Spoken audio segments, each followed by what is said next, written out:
আমার প্রিয় মা বোন, আমি কোরআন এবং হাদিসের আলোকে 11টি বিশেষ নসিহা পেশ করতে চাই, যেগুলো আপনাদের জীবনকে আলোকিত করবে, দুনিয়াতে আপনাদেরকে মর্যাদার আসনে আসীন করবে, আর আখিরাতে আল্লাহ তাআলার কাছে আপনারা প্রিয় বান্দী হিসেবে উপস্থাপিত হবেন, আল্লাহর প্রিয় বান্দী হিসেবে উপস্থাপিত হয়ে জান্নাত লাভ করতে পারবেন। এরকম 11টি পরামর্শ বা নসিহা আপনাদের প্রতি আমার। নাম্বার 1, কোরআন এবং হাদিসের জ্ঞান অর্জন করা। এটা সকল পুরুষ এবং নারী সকলের জন্য ফরজ। কোরআন এবং হাদিসের জ্ঞান অর্জন করা আমাদের জন্য ফরজ। আমরা অনেকেই আছি যারা ইসলামের ফরজ বিধিবিধানগুলো জানি না। আমাদের যেগুলো অবশ্য কর্তব্য সেগুলো আমরা অনেকে জানি না, শুধু নামে মুসলমান। গতানুগতিক কিছু কাজ করি, হাতে গোনা কিছু ইসলামের নামে কাজ করি, বাস মনে করেছি আমি মুসলমান হয়েছি। আপনাকে ইমান সম্পর্কে জানতে হবে। আপনার ইমান কিভাবে আনতে হবে, কি কোন কোন বিষয়ের প্রতি বিশ্বাস থাকতে হবে, কি বিশ্বাস থাকতে হবে, আল্লাহ সম্পর্কে বিশ্বাস থাকতে হবে। ইমান সম্পর্কে অনেক ভুল ধারণা আমাদের আছে। আমরা আল্লাহ সম্পর্কে বিস্তারিত জানি না, আখিরাত সম্পর্কে জানি না, নবী রাসূল সম্পর্কে জানি না। এগুলো সম্পর্কে সঠিক জ্ঞান অর্জন করতে হবে। 5 ওয়াক্ত নামাজ এর বিধিবিধানগুলো, কখন কোনটা পড়তে হয়, ওয়াক্ত কখন থাকে, কখন যায়, অনেক মহিলা আছেন জানেন না, অনেক নারীরা আছেন, অনেক পুরুষরা আছেন জানেন না। এগুলো জানতে হবে। ইসলামকে জানাটা অনেক গুরুত্বপূর্ণ। আর জানার জন্য কোরআনে কারীম বুঝে পড়বেন, হাদিস বুঝে পড়বেন, মাসলা মাসালের বই পুস্তক বুঝে পড়বেন ওলামাদের তত্ত্বাবধানে থেকে, এবং কোরআন এবং হাদিস শেখার যত ভালো আয়োজন উদ্যোগ আছে সেগুলোতে শামিল হবেন, জ্ঞান অর্জন করবেন। এটা ইসলামের গুরুত্বপূর্ণ একটা ব্যাপার। জ্ঞান অর্জন যদি না করেন তাহলে আপনি ইসলামের কোনো কাজ করতে পারবেন। ইসলামের সব কিছুর আগে হলো জ্ঞান অর্জন করা। সব কিছুর আগে ইসলাম সম্পর্কে ইলম অর্জন করতে হবে, কোরআন হাদিসের নলেজ অর্জন করতে হবে। নাম্বার 2, 5 ওয়াক্ত নামাজ। নবী সাল্লাল্লাহু আলাইহি সাল্লাম জান্নাতে, মেয়েদের জান্নাতে যাওয়ার শর্টকাট যে সিলেবাস দিয়েছেন, শর্টকাট যে ওয়ে বলেছেন, 4টা শর্ত দিয়েছেন, এর মধ্যে থেকে একটা হলো 5 ওয়াক্ত নামাজ ঠিকঠাক মতো যদি আদায় করেন। অনেক মহিলারা আছেন জোহরের নামাজ আসরের সময় গিয়ে আদায় করেন, আসরের কাছাকাছি আদায় করেন, কারণ গৃহস্থলী কাজে ব্যস্ত থাকেন, রান্নাবাড়ার কাজে ব্যস্ত থাকেন, গা গোসল নিয়ে ব্যস্ত থাকেন। করছি করে এই রান্নাবাড়া করা, সবাইকে খাবার দাবার দেওয়া, ছেলে মেয়েকে খাবার দাবার দেওয়া, ঘর ইত্যাদি মোছা ধোয়া, এগুলো করতে করতে, নিজের গোসল টোসল করতে করতে 3টা 3:30 বেজে যায়। অনেক সময় আসর ওয়াক্তের কাছাকাছি গিয়ে তারপর জোহর নামাজ আদায় করেন। খুবই গর্হিত একটা কাজ। আমার মা বোনরা সতর্ক থাকবেন এ ব্যাপারে, যে নামাজ সময় মতো আদায় করতে হবে। শয়তান আপনাদেরকে একটা ভুল কথা বলে ধোঁকা দেয়, সেটা হলো যে আমি রান্নাবাড়া করছি যে পোশাকে, এই পোশাকে কিভাবে নামাজ পড়বো, তাহলে আমি গোসল টোসল করে একটা নামাজ পড়বো। আর গোসল তো আর সহজে করা হয় না। রান্নাবাড়ার পরে সবাই বাড়ায় খাওয়াই দেওয়া, এরপরে ঘর দুয়ার পরিষ্কার করা, এরপরে সব কাজ শেষে গোসল করা, তারপরে গোসল করে এসে নামাজ পড়া, এসব করতে করতে শয়তান আপনার নামাজটা অনেক পিছায় দেয়। মনে রাখবেন, আপনি যে পোশাকে কাজ করতেছেন ওই পোশাকে যদি দুর্গন্ধ না থাকে, খারাপ না থাকে, ভালো পোশাক হয়, তো ওই পোশাকে আপনি নামাজ পড়তে পারবেন। দুর্গন্ধ থাকলেও শরীরকে ফ্রেশ করার ব্যবস্থা আছে, আপনি ফ্রেশ করে আপনি নামাজে দাঁড়ায় যাবেন। এরপর নামাজ পড়ে বাকি কাজ করবেন। কাজকে বলবেন না যে নামাজকে বলবেন না যে আমার অনেক কাজ আছে, এগুলো শেষ করে নামাজ পড়বো। শয়তান আমাদেরকে ধোঁকা দেয়। এই জন্য মা বোনরা 5 ওয়াক্ত নামাজ সময় মতো আদায় করবেন, ঠিকঠাক মতো আদায় করবেন। অনেক মা বোনরা আপনারা নামাজ পড়েন, নামাজ হয় না। বাংলাদেশে বেশিরভাগ মহিলাদের, নারীদের মধ্যে একটা ভুল আছে নামাজ প্রসঙ্গে, সেটা হলো যে নামাজের মধ্যে সতরটা ভালো করে ঢাকেন না। সতর কি? মেয়েদের নামাজের মধ্যে মুখমণ্ডল ছাড়া, 2 হাতের কবজি ছাড়া, তাদের মাথা থেকে পা পর্যন্ত পুরো শরীর তারা ঢেকে রাখবে। আজকাল নামাজের ওড়না পাওয়া যায়, এই ওড়নাগুলো পড়লে এই মুখমণ্ডল ছাড়া 2 হাত এক সহকারে ঢাকা থাকে, এভাবে ঢেকে রাখতে হবে। আপনি যদি নামাজ পড়েন, আপনার গলা দেখা যায়, আপনার কাঁধের কিছু অংশ দেখা যায়, চুল দেখা যায়, আপনার হাতের কনুই দেখা যায়, তাহলে সেক্ষেত্রে কিন্তু আপনার নামাজ হবে। পুরো নামাজ জুড়ে এরকম খালি থাকে এগুলো, তাহলে নামাজ হবে না। অনেক বোনরা এটা জানেন না, তাহলে নামাজটা ঠিকঠাক মতো পড়তে হবে। জান্নাতে যাওয়ার জন্য এটা পূর্ব শর্ত। নাম্বার 2। নাম্বার 3, রমজান মাসে রোজা রাখা। রোজা রাখার ক্ষেত্রে আলহামদুলিল্লাহ মা বোনরা রাখেন সাধারণত, কিন্তু রোজা রেখে গীবত, মিথ্যা, শেকায়েত, মানুষের পিছনে সমালোচনা করা, এগুলো করলে গীবত নষ্ট হয়ে যায়। মুখ খারাপ করা, গীবত, এগুলো করলে রমজান নষ্ট হয়ে যায়, রোজা নষ্ট হয়ে যায়। এগুলো করা যাবে না, এগুলোতে বেঁচে থাকতে হবে। সেই সাথে অনেক মা বোন আছেন, একটু সন্তান গর্ভে আসছে, কিন্তু সন্তান দুধ কিংবা সন্তান দুধ পান করে, এই অজুহাত দিয়ে তিনি দেখা যায় যে রমজানের রোজা ঠিক মতো রাখেন না। এটা ভুল। বরং সামান্য একটু ঠুনকো অজুহাতে রমজানের রোজা বাদ দেওয়া যাবে না।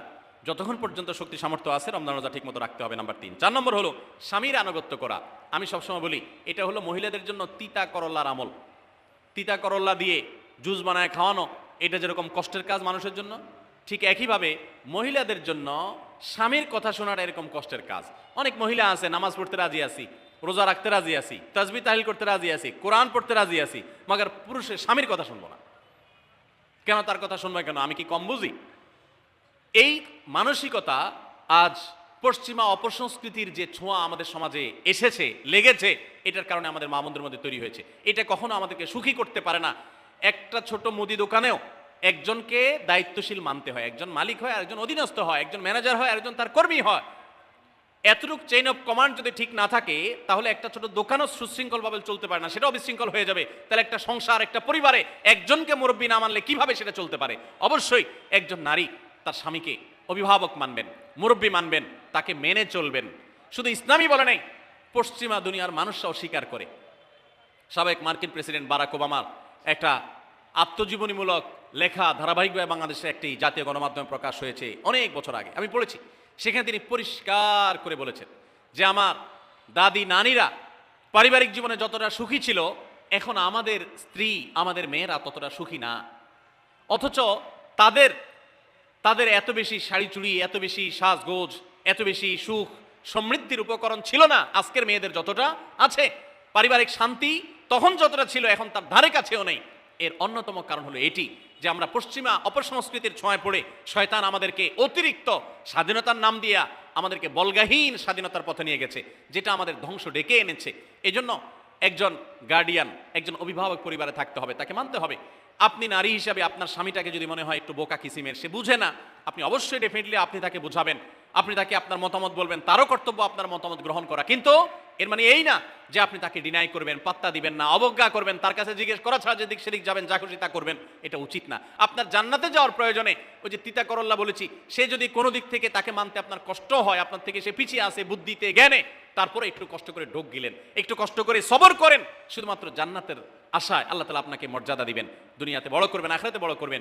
অনেক সময় দেখা যায় পুরুষতান্ত্রিক সমাজে আমাদের দেশে দেখা যায় যে পুরুষদের নানা অনাচারে মেয়েরা অতিষ্ঠ হয়। একটু সবর করেন, সন্তান সন্ততি বড় হবে, তখন আর পুরুষের এই সমস্ত জুলুম থাকবে না, পুরুষ তখন দৌড়ের উপরে থাকবে।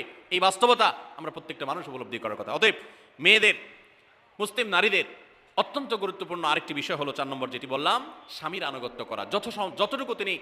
যতটুকু সম্ভব তার সর্বোচ্চ আনুগত্য করার চেষ্টা করতে হবে, যতক্ষণ তিনি কোরআন হাদিসের কথা বলেন। স্বামী যদি কোনো অন্যায় কথা করতে বলেন, তাহলে তখন আর তার কোনো কথা শোনা যাবে না। নাম্বার 5, একজন মুসলিম নারীর জন্য তার ইজ্জতের হেফাজত অত্যন্ত গুরুত্বপূর্ণ ব্যাপার। এমন একটা সমাজে আমরা বসবাস করতেছি, পাঠ্য বইয়ে শিক্ষার নামে আমাদের সন্তানদের চরিত্র নষ্ট করে দেওয়া হচ্ছে, বিবাহ বহির্ভূত সম্পর্ক করতে তাদেরকে উস্কানি দেওয়া হচ্ছে, শিক্ষার নামে কুশিক্ষা দেওয়া হচ্ছে, যার কারণে আমার সন্তান নষ্ট হয়ে যাচ্ছে। এই জন্য আমি বলি, এমন যুবক, এমন যুবতী আজকাল সোনার হরিণ হয়ে গেছে। হাজারে 2-4 জন যুবক পাওয়া যাবে কিনা সন্দেহ, যেই যুবক বুকে হাত রেখে বুক টান টান করে আল্লাহর শুকরিয়া আদায় করে বলতে পারবে তার যৌবনে কোনো হারাম স্পর্শ সে করে নাই, কোনো হারামের কাছে সে যায় নাই, তার চরিত্রকে সে হেফাজত করেছে, কোনো গুনাহে সে লিপ্ত হয় নাই, এরকম কথা বলার মতো যুবক খুব বেশি নাই আমাদের সমাজে। ধ্বংস করে ফেলা হয়েছে বিনোদনের নামে, শিক্ষার নামে, নানা নামে।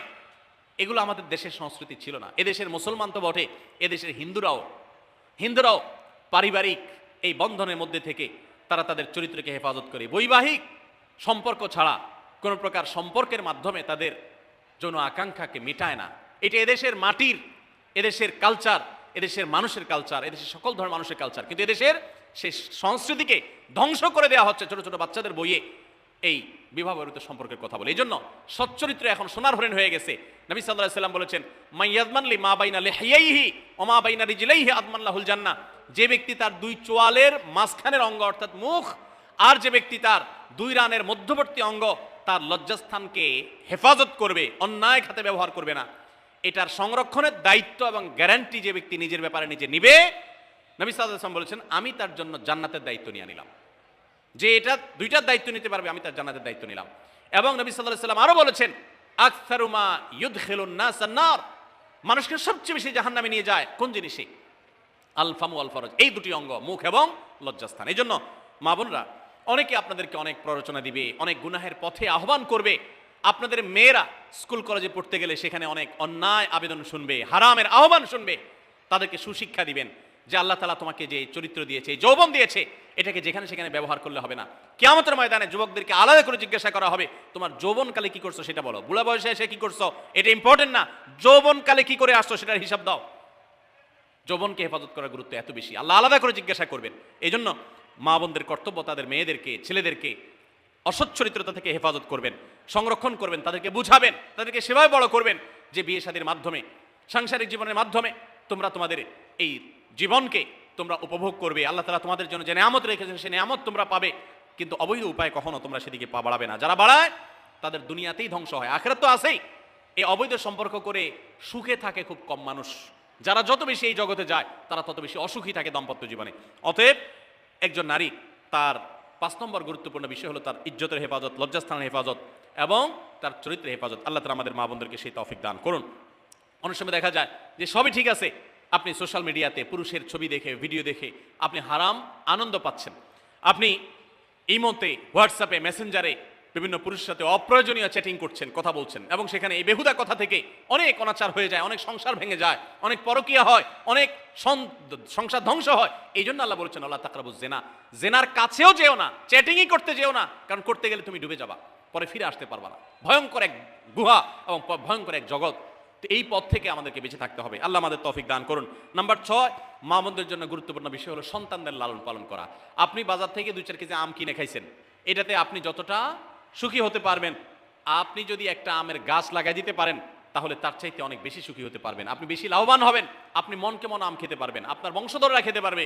নিজে আমল তো করবেনই মায়েরা বোনেরা, পাশাপাশি সন্তানদেরকে যদি আল্লাহ ভীরু বানান, মুত্তাকি বানান, পরহেজগার বানান, কোরআন হাদিস শিখান, তাদেরকে যদি পর্দা শিখান, তাদেরকে যদি চরিত্রের হেফাজত শিখান, তাদেরকে যদি ভালো মানুষ বানানো শিখান, তাহলে আপনি আম গাছ লাগানোর মতো ফলের গাছ লাগাই গেলেন, সওয়াবের গাছ লাগাই গেলেন, দুনিয়া থেকে চলে যাবেন।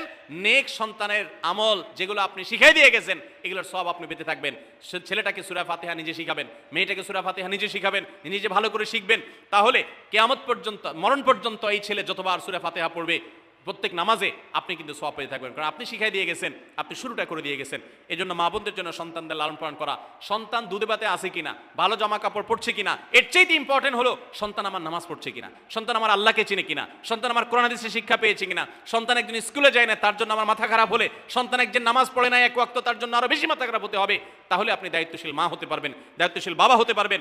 মনে রাখবেন নবী সাল্লাল্লাহু আলাইহি ওয়াসাল্লাম বলেছেন, প্রত্যেকটা শিশু জন্মগ্রহণ করে ভালো মানুষ হয়ে, কেউ জন্মগতভাবে খারাপ হয় না, ডাকাত হয়ে জন্মায় না, তবে তার মা বাপ তাকে নষ্ট করে। কারণ মা বাপ তাকে ঠিক মতো লালন পালন না করে, ভালো পরিবেশ দেয় না, খারাপ ছেলেফেলের সাথে মিশে, তখন সে নষ্ট হয়। এই জন্য আপনার দায়িত্ব সন্তান কার সাথে মিশছে, কোথায় যাচ্ছে, কি করতেছে, মোবাইলে কি দেখছে, সন্তানকে সময় দেন, মোবাইল টিপাটিপি বন্ধ করেন, তাদেরকে নিয়ে বসেন, তাদেরকে কথা শোনান, কোরআন হাদিস পাঠ করে শোনান, তাদেরকে ভালো পরিবেশ দেন, ভালো ফ্যামিলির, দিনদার ফ্যামিলির বাচ্চাদের সাথে তাদেরকে মিশান। ইনশাআল্লাহ আপনি আল্লাহর কাছে এর জন্য উত্তম বিনিময় পাবেন, সওয়াব পাবেন।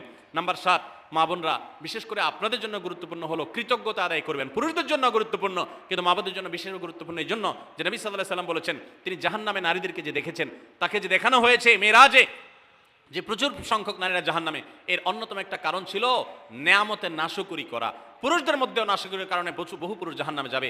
মা বোনরা স্বামী এবং নিজের জগতে যতটুকু আল্লাহ তাআলা দিয়েছেন এতটুকুর উপর শুকর আদায় করবেন। আপনার স্বামী মানুষটা হয়তো মুখটা খারাপ, কিন্তু তার শরীরটা ভালো আছে, সে আপনাকে উপার্জন করে এনে খাওয়ায়। অনেক মহিলা আছে তার স্বামী হয়তো অ্যাক্সিডেন্ট করে পঙ্গু হয়ে গেছে, সে হয়তো বিছানা শুয়ে বাকি জীবন কাটিয়েছে, তার কষ্টের কোনো শেষ নাই।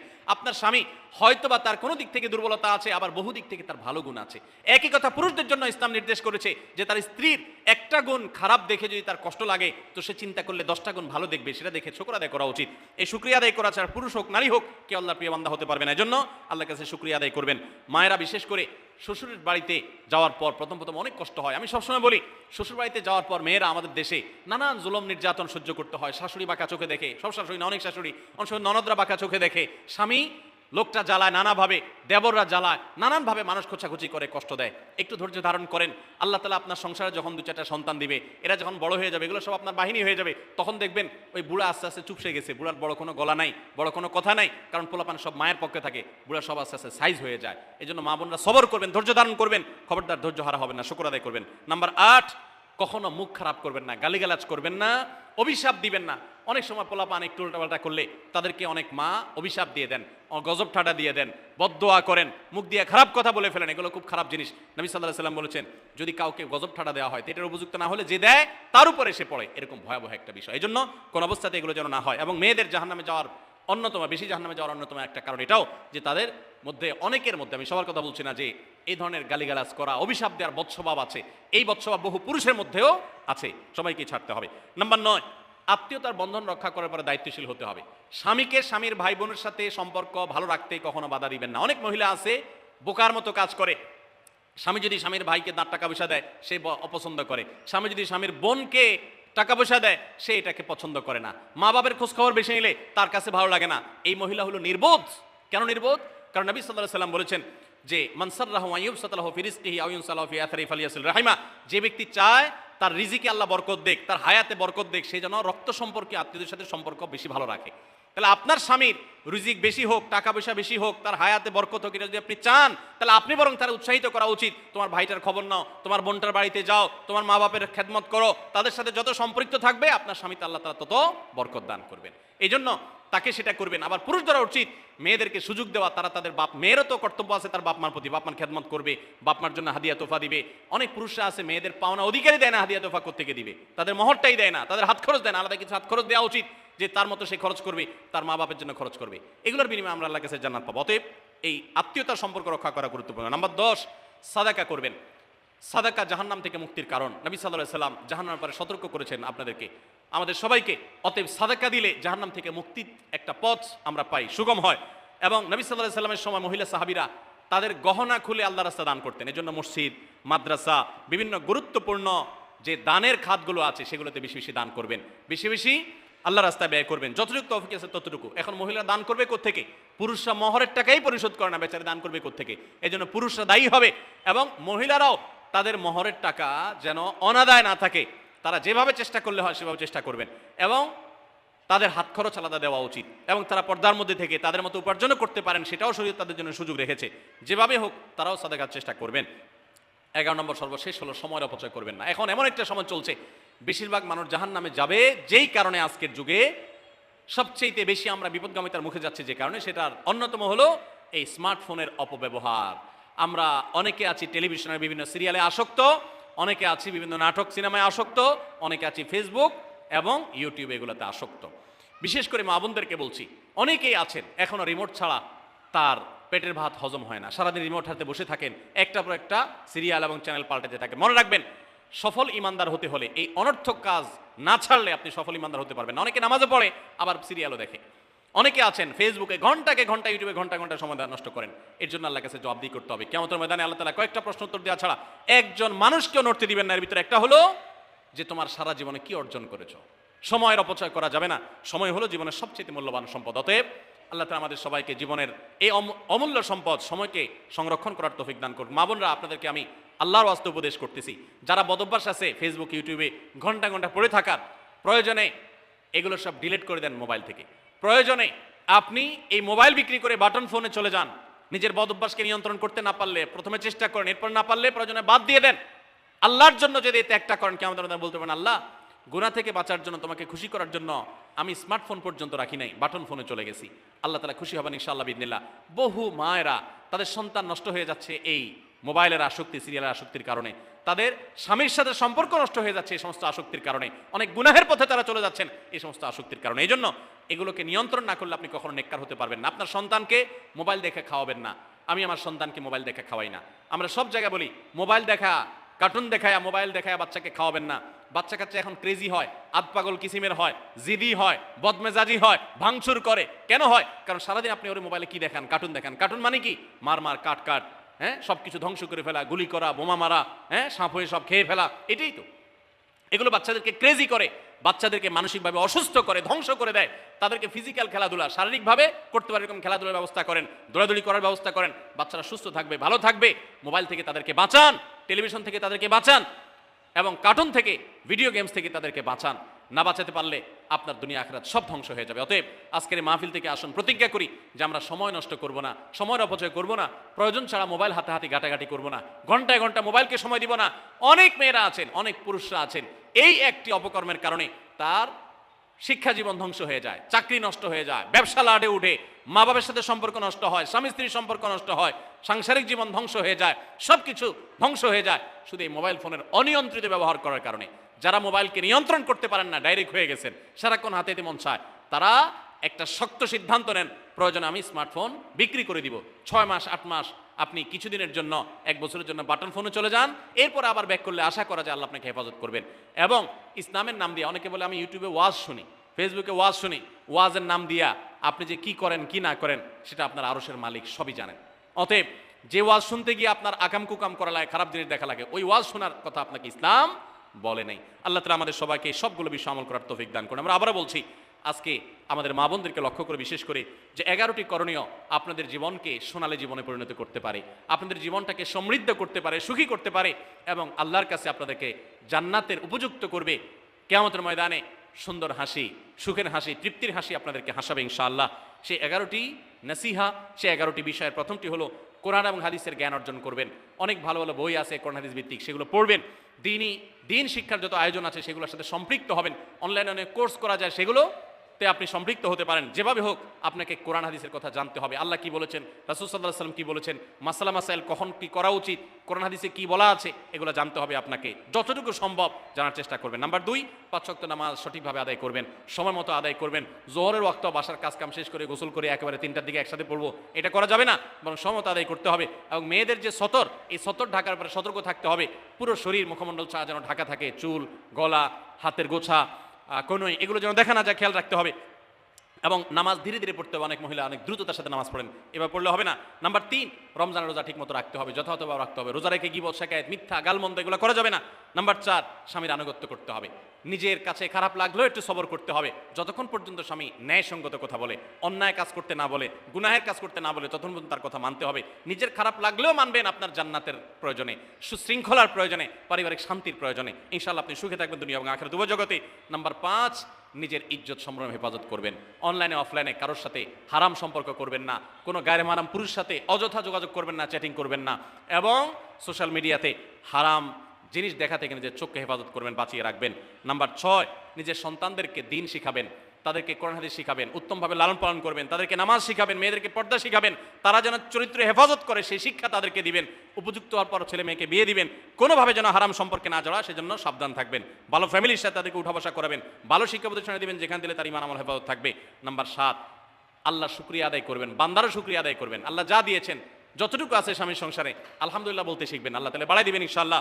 নাফরমানি, নাশুকরি করবেন না, তাহলে আপনি নিজেই ক্ষতিগ্রস্ত হবেন, কষ্টের মধ্যে থাকবেন। আর শুকরিয়া আদায় করলে আপনার নিজেরই মানসিক প্রশান্তি হবে, আল্লাহর নিয়ামত বাড়িয়ে দিবেন। নাম্বার 8, কোনো প্রকার অভিশাপ গালমন্দ করবেন না, সেটা ছেলে মেয়েকে হোক, সংসারকে হোক, স্বামীকে হোক, কোনো কিছু না, ধৈর্য ধারণ করতে হবে। পুরুষদের জন্য এই কথাগুলো প্রযোজ্য। আর নাম্বার 9, আত্মীয়তার সম্পর্ক রক্ষা করতে হবে, ছিন্ন করা যাবে না। নিজের স্বামীকে তার বাপ, তার বোন, তার মা, তার ভাই, তাদের সাথে সুসম্পর্ক বজায় রাখতে সাহায্য করবেন, বাধা দিবেন না, পারলে আরও সাহায্য করবেন, এতে আপনারই লাভ হবে। আবার স্বামীদেরও উচিত স্ত্রীকে তার পরিবারের সাথে সম্পর্ক বজায় রাখার জন্য সাহায্য করা। মেয়েদের উচিত তাদের মা, তাদের বোন, ভাই, তাদের সাথে আজকাল মোবাইলে যোগাযোগ করা যায়, খোঁজখবর নেবেন, কথাবার্তা বলবেন। স্বামীর সংসারে আসছেন দেখে বাপের সংসার ভুলে যাবেন, সেটাও যেন না হয়, খেয়াল রাখতে হবে। নাম্বার 10, যতটুকু সম্ভব দান সাদাকা করবেন। দান সাদাকা জাহান্নাম থেকে মুক্তির কারণ হয়, সেটার জন্য সাধ্য অনুযায়ী করবেন। পুরুষরা তাদের জন্য এই ক্ষেত্রে হেল্প করবেন, যাতে তাদের মোহর ইত্যাদি দেওয়া, মাসে হাত খরচ কিছু দেওয়া, যাতে তারা সাদাকা করতে পারে সেই সুযোগ। আজকাল দেখা যায় অনেক মেয়েরা টাকা পয়সা পেলে মার্কেটে চলে যাবেন, কি কিনবে এটা নিয়ে অস্থির হয়ে যান। মার্কেটে আপনি যা দরকার হলে যাবেন, কেনা দরকার হলে কিনবেন, কিন্তু দানের জন্য একটা খাত রাখবেন, পারিবারিক সাদাকা বাক্স, একটা বাক্স রাখবেন, যে খুচরা টাকা পয়সা বা বিভিন্ন টাকা পয়সা ছেলে মেয়েরা রাখবে, আপনি রাখবেন, উৎসাহিত করবেন। এটা দিয়ে একটা গরিব ফ্যামিলি মুখে হাসি ফোটাবেন, একটা ভালো কাজ করবেন, পারিবারিকভাবে এরকম দানের ব্যবস্থা করবেন। বোনেরা, সর্বশেষ হলো সময় নষ্ট করবেন না সোশ্যাল মিডিয়াতে। আল্লাহর ওয়াস্তে এটা থেকে নিজেকে বাঁচাবার জন্য সংগ্রাম করেন। যারা এখনো এই রোগ থেকে বাঁচতে পারেন নাই, আল্লাহর কসম করে বলছি, দুনিয়ার জীবনটাই ধ্বংস হবে, অসুখী থাকবেন, অশান্তিতে থাকবেন, আখিরাতের ধ্বংস তো আছেই। অতএব ফেসবুক, ইউটিউব, এটা যদি আপনাকে দেখতে হয়, খারাপ কিছু যেন না আসে সেভাবে ফিল্টার করে নেবেন, এবং নিয়ন্ত্রিত নির্দিষ্ট সময়ের বেশি দেখবেন না। 10 মিনিট 10 মিনিট, সকাল দুপুর রাত, এর বেশি বিকাল, আমি এর বেশি দেখবো না। ঘন্টায় ঘন্টা টিপবেন না। অনেক মহিলা আছে স্বামীকে সময় দেওয়ার সুযোগ নাই, সন্তানের দিকে তাকাবার সুযোগ নাই, উনি টেলিভিশন এবং মোবাইলে আসক্ত, এবং এটা আমাদের সমাজকে ধ্বংস করে দিচ্ছে। নিজের ক্ষতি নিজে করছেন, নিজের পায়ে কুঠারাঘাত করছেন। আল্লাহ তাআলা আমাদের সবাইকে এই সব বিষয়গুলোকে মেনে চলে, এই 11টা পয়েন্টকে মেনে চলে আমাদের মা বোনদের জীবনকে সমৃদ্ধ করার তৌফিক দান করুন। আমাদের সবাইকে আল্লাহ তাআলা আমল করার তৌফিক দান করুন।